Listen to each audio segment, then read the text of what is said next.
in the Netherlands, 73% of women have experienced sexual harassment since the age of 15.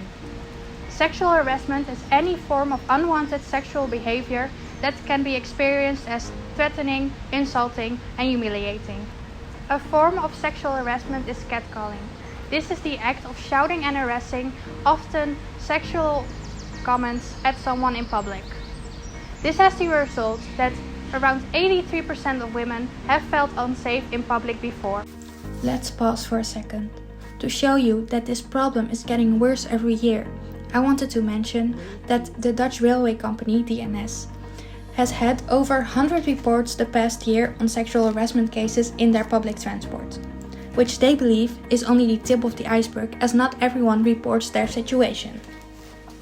Furthermore, the sexual harassment cases at universities in the Netherlands has almost doubled in the past year. More than half of municipalities see this as a problem. However, majority of these municipalities have not done anything to solve this problem yet. Even though in most sexual harassment cases women are the victims, men can be victims too. I found that 13% of men find themselves being a victim of sexual harassment. I even found that the past few years this percentage has increased. Unfortunately, there was not much to find about men being victims to sexual harassment. One reason could be that there is still a huge taboo. The reason for that is that people believe that men should always feel like it.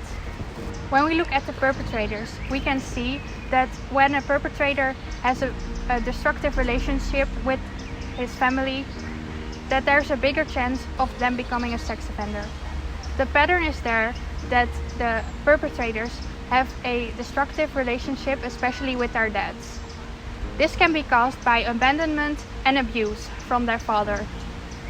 Another research shows that this sex offending behavior is in men's nature, meaning that if you have a dad or a brother that is a sex offender, you are 4 to 5 times more likely to become a sex offender as well.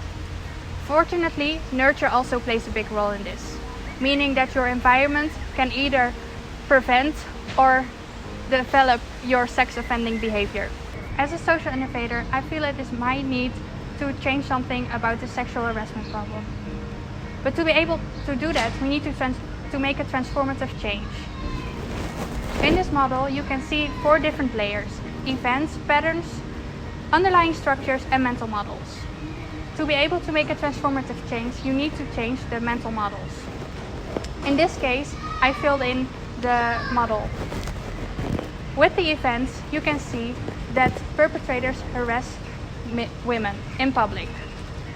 The pattern shows that perpetrators have a certain power over their victim while they are harassing them.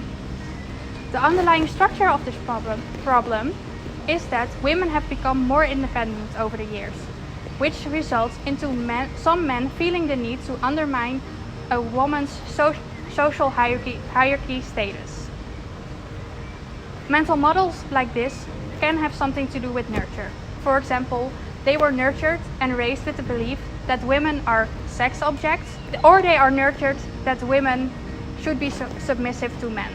I'm done pretending to be on my phone when I walk past a group of guys. I'm done doubting whether I can wear these clothes outside because I'm showing too much skin. I'm done. I'm ready to make a change. Are you?